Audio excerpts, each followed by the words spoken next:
So you just bought all this great recording equipment. I mean, top of the line stuff. You're really excited. You got your mic set up, you got your headphones on, Pro Tools is installed. You hit record, you record something, you feel like it sounds great. You play it back and it sounds awful.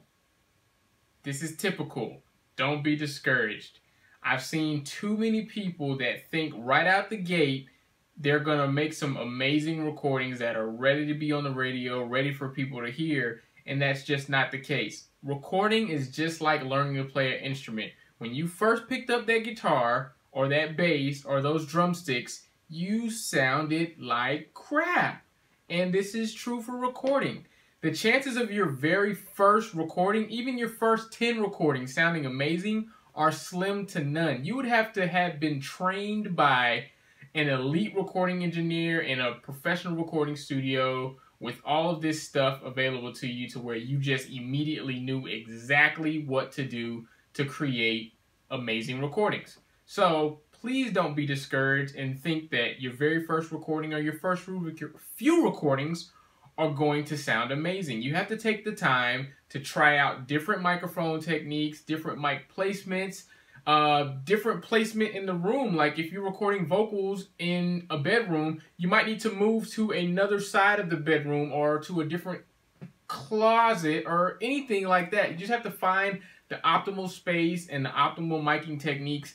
Drums is a big one. Drums is one of the most difficult things to record, even for people who have been recording for a while. Drums are one of those things where you really have to spend the time and take the time to actually figure out what placement of the mics works on the drums, what overhead miking pattern you want to use, because there's several of them. Until you've tried all these things, you cannot say that your recordings are terrible and the gear that you have is terrible, and any other excuse is just an excuse. I promise you that any piece of recording equipment you buy right now in the store is miles better than what they had back in the 50s, 60s, 70s, even the 80s. I mean, come on. Pre-Pro Tools, everything was done on analog tape machines, and that was a nightmare. So, again, do not be discouraged. Don't think that your first recordings are going to be amazing. Take some time and really spend time learning about microphone techniques, mic placement, playing around with some different things, because there's no right or wrong way. I promise you, if somebody tells you there's a right way to do this, somebody else has another way of doing that exact same thing that might work better, or it might work better for what they are doing.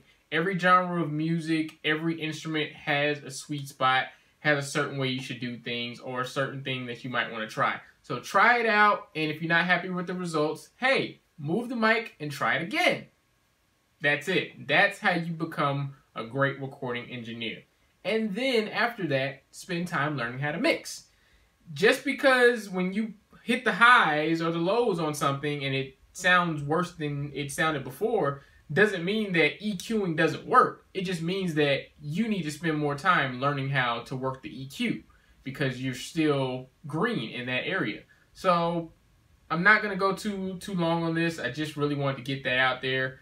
Just be encouraged, guys. It's not going to happen overnight. It's not going to happen in a day.